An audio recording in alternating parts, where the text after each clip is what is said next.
জীবন না খুব কঠিন। না, জীবন কিন্তু খুব কঠিন না, আমরা তাকে কঠিন ভাবি।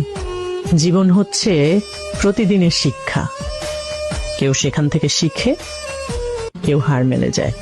এত কিছু মাঝখানে শান্তি কোথায় পাবো? শান্তি তো কোনো জায়গা না, এটা হচ্ছে একটা ফিলিং বা সিদ্ধান্ত বলতে পারো।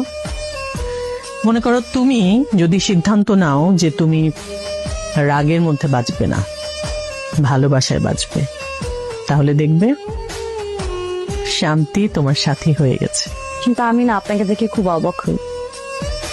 আপনি সবসময় অনেক শান্ত থাকেন, দেখে মনে হয় যে সবকিছু মাঝখানে আপনি শান্তি খোঁজেন। কারণ আমি বুঝে গেছি জীবনে মানুষ কখনো বদলায় না, বদলায় সময়। সেজন্য কোনো মানুষকে চেঞ্জ করার চেষ্টা না করে নিজে